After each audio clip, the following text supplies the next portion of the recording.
What's up, Internet? J.O. here from Barley Hops and Tabletops, and today we are going to be deep diving further into Frosthaven and talking about a concept called scripting. So the idea behind scripting is kind of like in the NFL, where offenses will do the first 15 to 20 plays scripted, and then as the defenses adjust, they will adjust throughout the game. You're doing the exact same thing in Frosthaven. You're going to build your hand so that you know pretty much exactly what you're going to do all the way up through to your first rest. And then after your first rest, you're going to adapt to the game state. This works about 80% of the time.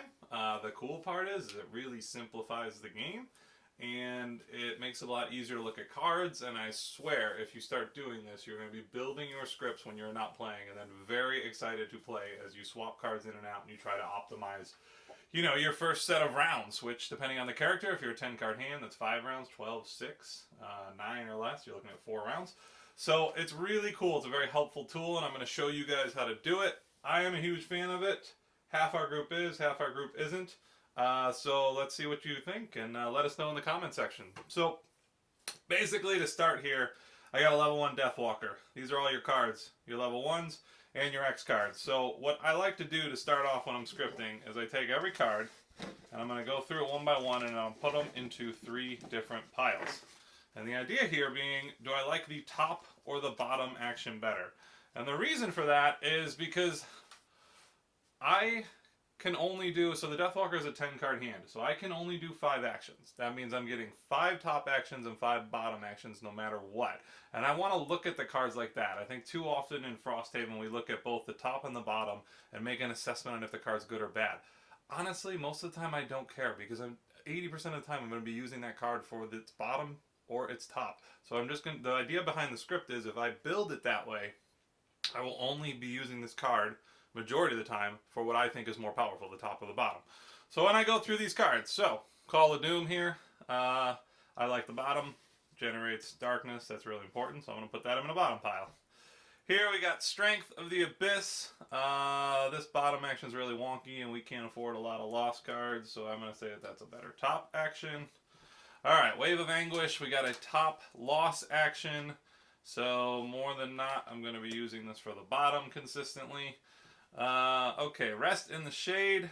You can move all your things up to 6 hexes. That's a really powerful loss, so that's good, but most likely I'm going to be using that for the heal on the top.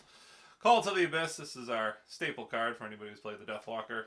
That's definitely going to be a top action. I don't even know what the bottom action is. Alright, top action is a loss. Move 1 up to 5 hexes. I'm going to be using that for the bottom action most of the time until the loss comes in. Same here. We got another lost card. I'm going to be using Shadow Step for the top if I decide on that. Here's a summons. It's a non-loss summon, so that's good. I'm not a huge fan of this summons because it's got super weak health. I mean, it can really take 1 hit. So, I mean, you're lucky if you get an attack or 2 off before he dies. So I'm going to put the bottom. I prefer the bottom action there. Super powerful loss on the top, but I'm going to be mostly using that for the bottom. Alright, these are the good cards. These ones are tough choices. They got a good top. If you use Darkness, you can shoot at a range of 5 and attack a 3. Move all up to 2 hexes. Man, both those are good. But I think for now I'm going to say that I like the top better on that one. And then this one, Forceful Spirits. Again, you can attack 2 targets at a range of 2. It can be for 3 each. It's pretty powerful. Alright, actually I'm going to take both these and put them in a separate pile. That's going to be my medium pile where I haven't decided yet if I like the top or the bottom better. But that's how it's going to work for my script. Anger the Dead.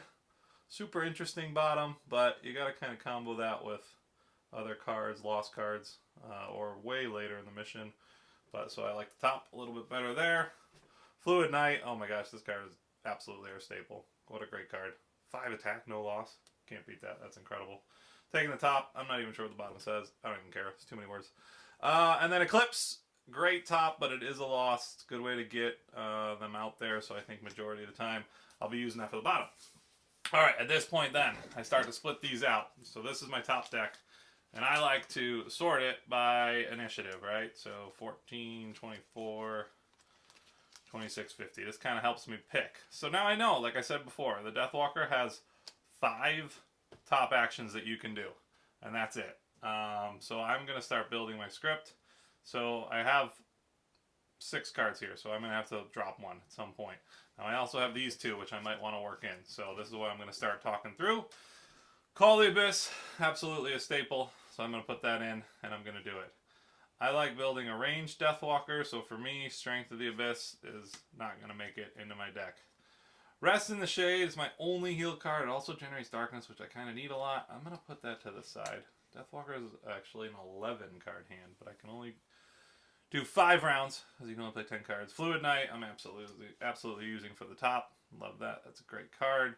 Let's see. Shadow Step, I'm not as huge of a fan of, because it's really situational, so I'm going to push that to the side. It's not one I'm probably going to use that often. Anger of the Dead, I can see going both ways, but I'll say that's on the top. So, if that's the case, then I have room for 2 more top actions, which would generally be these two right here. Alright, now let's do the same thing for my bottom actions, and this is going to adjust. So again, I'm going to sort them by initiative here, and then we're just going to go through one by one. So this one here, I'm not a huge fan of. I do like the ability to teleport, but I can do that on Forceful Spirits, which I have right here. And I'm just not a huge fan of that summon. It's really a tough one to use. Eclipse is good. I like Eclipse. That could maybe be in my deck.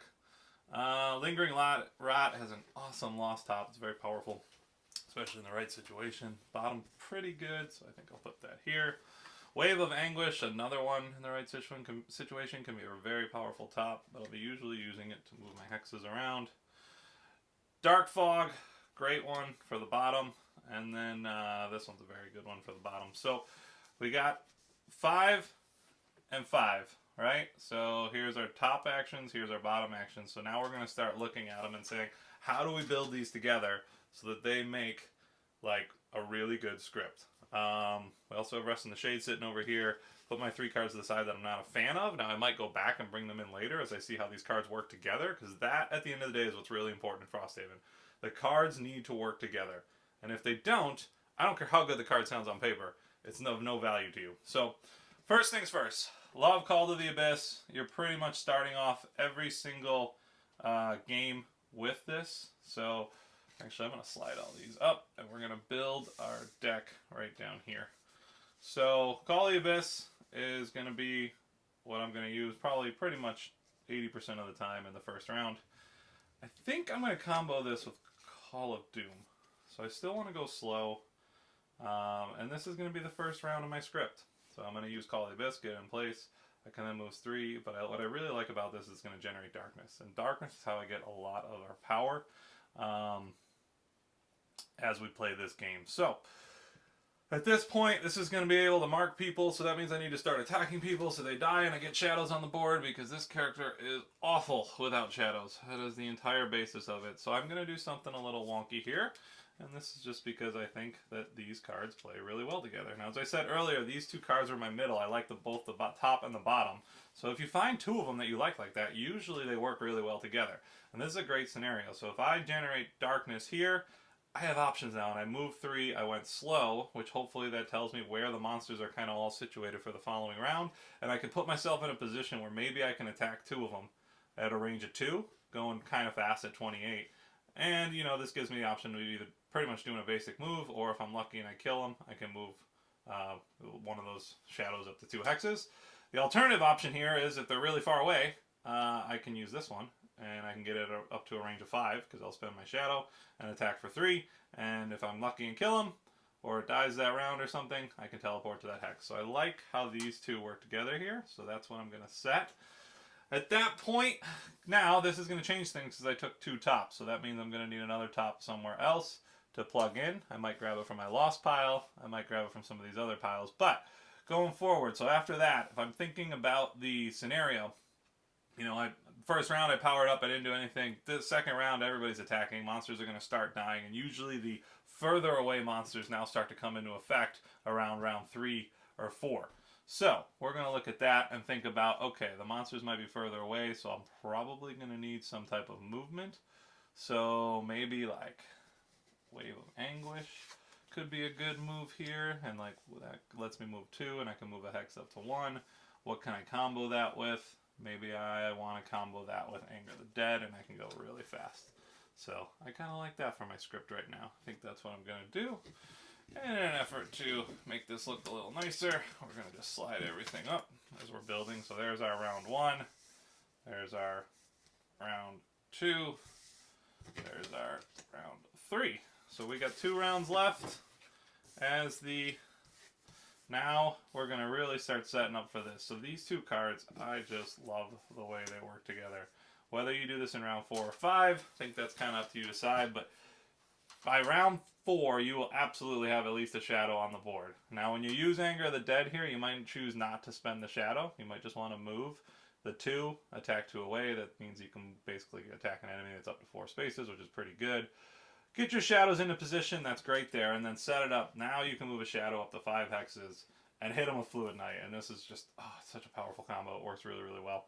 So I like that, and then I think as my last action here, so Eclipse gives me a move 4, which is what I'm going to kind of plan on using, but I think I'm going to combo that here with this, so I can go quick if I need to, or slow. It gives me a lot of options at the end. Usually around the 5th round, a lot of times, you tend to clear the board of all the monsters if you guys are doing well. If not, there's a lot out there. So this gives you a little flexibility in that. It's a good time to rest and recover before you go into the next room. But, you know, moving 4 is great. You can move yourself onto some of the shadows. Hopefully by now you got like 2 of them on the board, and you're getting out there and attacking. Now, I will admit the Deathwalker starts off very weak at level 1 and starts to ramp up in power significantly from there. And I will show one of our Deathwalker scripts from higher levels in the near future. But that's what it is. So now, the fun part about this is you just keep playing and plugging, right? So this is what I'm going to do 80% of the time. Round 1, 2, 3, 4, 5, heal. Well, you know what? The game state has changed a little bit. I got really lucky and I got one of these out early. I need a big attack. Maybe I'll make a shift. Maybe I'll say, all right, you know what I'm going to do? Now, because of the game state, I'm going to put these 2 here, and then I'm going to play these here. Or, as you're playing and you start realizing, like, well, this 2 move really isn't good enough. I don't think that's going to work as well. So I'm going to switch my script to this, and that's what I'm going to do going forward. And just keep playing with it. But the idea is you now know what cards work really well together, and you're kind of trying to optimize and simplify the whole game. And this is a really good thing to do when you're not playing. It gets you excited about playing and you want to try new scripts. And you can actually absolutely collect data and see what makes the most sense. I mean, that's what we've been doing here at Barley Hops and Tabletops. And, you know, then we make tweaks and we see how it works. And so that's scripting. So let me know what you guys think in the comments. Curious on if you like that idea or not, or if it's just much easier to just go in with a hodgepodge of cards and do your best based on the scenario and the situation. So let us know. Ugh. Edit there, boys. So yeah, guys, that is scripting. Give it a go. Let us know in the comments if you like it, if you dislike it, reasons why. But I think it really simplifies the game, makes it a lot easier. Give it a try. Now your next character when you start one, or whatever one you're playing right now, go through and think of it like that. All right, peace.